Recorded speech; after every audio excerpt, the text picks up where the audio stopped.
क्या मुझे मैंने मना किया आपको। हाँ? मैंने किया। आप हमारा कैमरा क्यों धरा? आप मेरे क्यों बना रहे फोन? आप हमारा कैमरा क्यों धरा?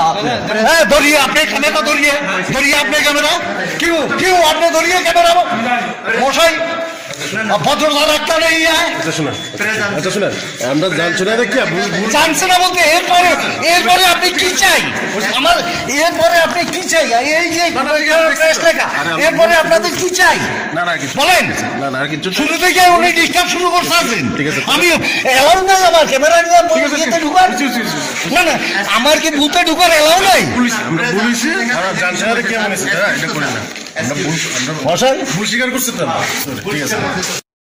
এই মুহূর্তের সবথেকে বড় খবর, 7 দফা লোকসভা ভোটের 19 এপ্রিল শুক্রবার প্রথম দফার ভোটে কেন্দ্রীয় বাহিনী কর্তৃক রাজ্যের সাংবাদিকরা আক্রান্ত। ঘটনা বিলোনিয়ায়। 35 বিলোনিয়া বিধানসভা কেন্দ্রের 26 নম্বর বিদ্যাপীঠ দ্বাদশ শ্রেণী বিদ্যালয়ে ভোট চলাকালীন কেন্দ্রীয় বাহিনীর জওয়ানরা কর্মরত সাংবাদিকের বুথের সামনে যাওয়ার সাথে সাথেই সাংবাদিকের ক্যামেরা ছিনিয়ে নেওয়ার চেষ্টা করে এবং নির্বাচন কমিশনের ইস্যু করা ইলেকশন কার্ড দুমড়ে মুচড়ে ছিঁড়ে দেয়।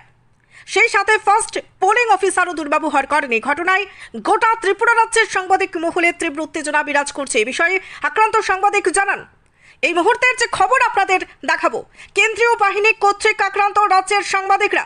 7 দফা লোকসভা ভোটের শুক্রবার প্রথম দফার ভোটে এই ঘটনাটি ঘটে বিলোনিয়ায়। 35 বিলোনিয়া বিধানসভা কেন্দ্রের 26 নম্বর বিদ্যাপীঠ দ্বাদশ শ্রেণী বিদ্যালয়ে কেন্দ্রীয় বাহিনীর জওয়ান কর্তৃক আক্রান্ত সাংবাদিক। এই ঘটনায় রাজ্যের সাংবাদিক মহলে তীব্র উত্তেজনা বিরাজ করছে। এই বিষয়ে আক্রান্ত সাংবাদিক জানান, আজকে সকাল 9টায় আমি আমার পার্শ্ববর্তী পুলিং বুথ বিলোনিয়া বিদ্যাপীঠ 26 নম্বর বুথ 35 বিধানসভা কেন্দ্রে, ওই বুথে যথারীতি আমি যাই আমার কর্তব্য পালনের জন্য। আমি ঢুকি, বুথের সামনেই গেছি। বুথের সামনে যাওয়ার পরই আমার হাতে ক্যামেরা ছিল।